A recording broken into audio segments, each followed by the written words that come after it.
What's good, Commanders fans, and happy Friday. So the press conference was great. I just want to talk about that real quick. And also Emmanuel Forbes signing his rookie contract. So just a great day, great energy, great vibes from the press conference. Just seeing Magic Johnson out there definitely gave me chills, man. I was hyped hearing him. And he said, I'm here to win. Anything I invest in, I'm here to win.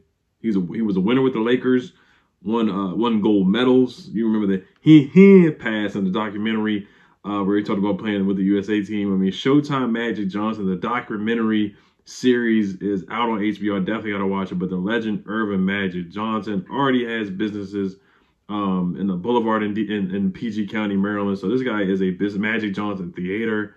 This guy is a businessman and a winner. The Sparks won a WNBA championship not long ago. The Dodgers, I don't watch baseball like that. I don't know how the Dodgers have been, but I guess the Dodgers have been pretty good. Clayton Kershaw, I do know him. I don't watch baseball much, but the guy's just a winner, man. Everything he touches, he's just a winner. He's a winner, man. So I loved hearing that. Anything he invests in, he wins. And he talked about Jack Kent Cook and Jerry Buss, the owner Buss, back with the Lakers back in the 80s, man, with the Showtime Lakers. So I mean, he's got history there with Washington D.C. So I mean, it was just awesome to hear that the $1 million smile Magic Johnson.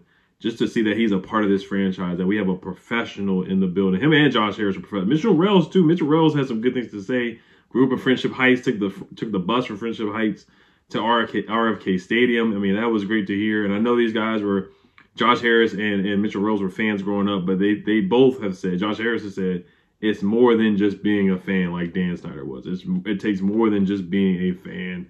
And I love what Magic Johnson said. He wants to make it easier on the players and the coaches.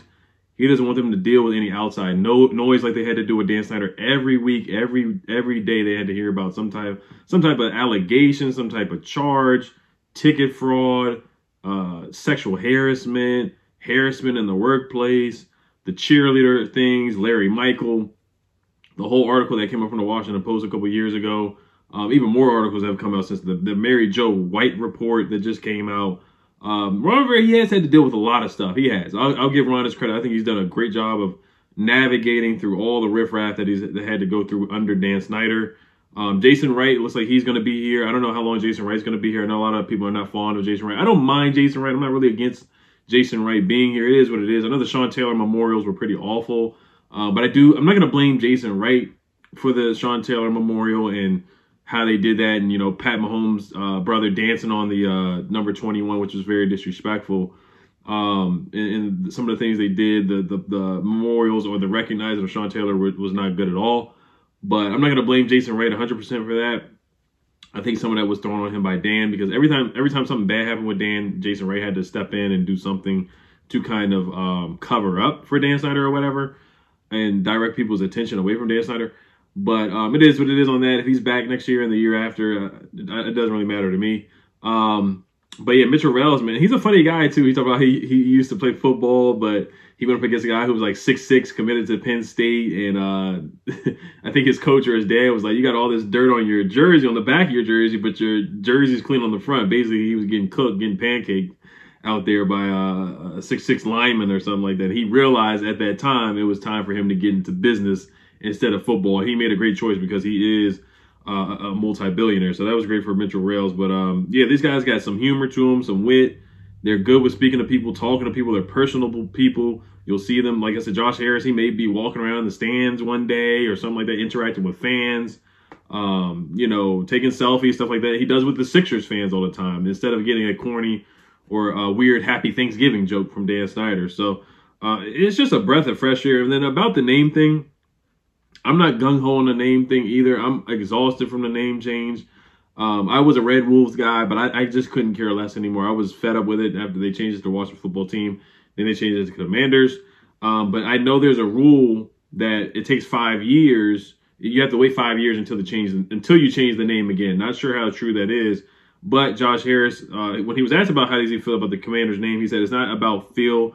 It's about how the city feels about this stuff. We're going to look at everything and see where we are. So he wants to get a fan intake. He wants to get how the city and the fans feel about the name and get an input from the fans. And maybe a vote. We'll see if he does change the name. And Magic Johnson said he's not against it, or that everything is on the table. He did say that in an interview on like I want to say like CBS or something like that yesterday. He did an interview. He said everything is on the table at this point. And we're not, they're basically not against changing it, but they're not like making a decision right now to change the name. So everything's on the table at this point right now. Josh Harris also said, it's hard to imagine, but I've seen the numbers.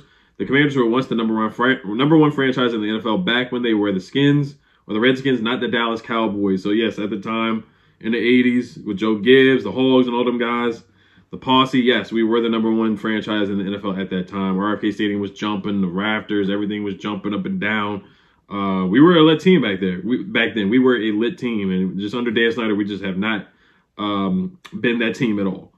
Harris on a new stadium, he said, we want a stadium where opposing teams hate to come and fans love to come. That's what I experienced at RFK Stadium. So he used to go to games at RFK as well. He also said, we got a lot to do. We got to change the fan experience. Don't want to come in with broken TVs. Basically, you know, and you can see they have new rails. Because I talked about that, how the Eagles fans, they fell over the railing. Some of that is the Eagles' fault, but at the same time, you shouldn't have stadium railing fall over like that. It shouldn't fall over like that. But like I said, the Eagles fans were doing a lot. And you shouldn't have sewage or type of water, whatever that water was coming out of the ceiling and coming out of pipes. You should not have that happening at games. And that was awful. Yeah, imagine I said, when Josh and I told the first thing I said, do you want to win? He said, yes. I said, I'm in. I don't invest in sports teams just for ego. I invest to win. Jason Wright also said that week 1 is trending to be a sellout as well against the Cardinals. So it should be a lot of fun, man. I know a lot of people are going to show up. A lot of fans are coming back because Dan is gone. So, and that's a game that we should win. We are 6.5 favorites in that game. Mr. Rose also said, this is incredibly humbling. I wish my parents were here to see this day. I got on the bus at Friendship Heights with my 3 brothers, and we made our way down to RFK. We never missed a game. So I already talked about that. John Allen was there. Terry McLaurin was there. You saw Terry talking with Magic Johnson. They had a good conversation from what it sounded like. Magic Johnson said, say hello to your family for me, too. He said they're going to be talking a lot. And Terry McLaurin, he's going to be at Dick's Sporting Goods tonight from 6 p.m. to 7:30. I don't know which sporting goods store he's going to be at, which Dick's location. We'll see. But that's pretty cool from Terry McLaurin. If you get to see him, let me know. If you're going tonight, let me know. If you take any pictures, let me know and stuff like that. That's pretty darn cool. John Allen said, I waited 7 years to see the fan base like this. So that's hilarious from Jonathan Allen.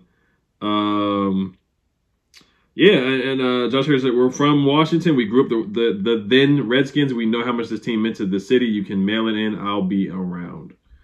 And then Jordan Schultz also says that NFC East individuals, talking about the front office, he said there's also a selfish wish that Dan Snyder was still there. He was that bad. So some of the NFC East owners and front office guys, it looks like they're sounding a little scared that Dan Snyder's gone, man. They wish he was still there. Yeah, Magic Johnson said everything is on the table about the new name, about a name change. Everything is on the table. Yeah, that's about it. That's what I got from the presser. If you guys thought that there was anything else that you guys wanted to talk about, you definitely comment down below for sure. Let me know. But I thought it was a good presser, man. Everything about it was professional and a lot of passion. And they know a lot about the team in the past and about the city for sure. So, I mean, I loved everything that they said. I loved everything that they said for sure. I really did. All right, so let's go to Emmanuel Forbes' contract, and then we'll wrap this up here. So Emmanuel Forbes, he did sign his contract today. It's projected to be a 4-year, $16 million contract that includes an $8 million signing bonus and will carry a $2 million cap figure for the 2023 season. So that's a good contract for a first-round draft pick.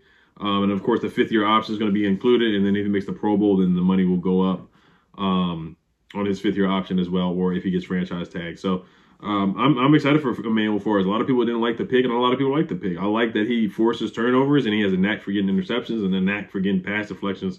He's already had a good OTA. He had a good mini camp, had a deflection on Jahan and Terry McLaurin. So I'm excited to see what the young guy can do as a rookie. And we're looking for him to force turnovers. We're looking for him to do that, and he's already done that a couple times. And I know it's just OTAs and mini camp, but he's looked good. He's turned heads. A coach said that he's really effing good. Some coaches have compared him to guys that force turnovers in the NFL already. Some players that are established in this league. So I've heard nothing but good things from Emmanuel Forbes for sure. So I'm excited to see what this young man can do. And let's see what happens with him, man. Six picks last year. Had a couple pick sixes last year in college, too. Let's see if they can translate to the NFL. And if he can step up as our day one starting outside corner. So You guys let me know what you guys think, man. Everybody have a good weekend. How's it, Commanders? Peace.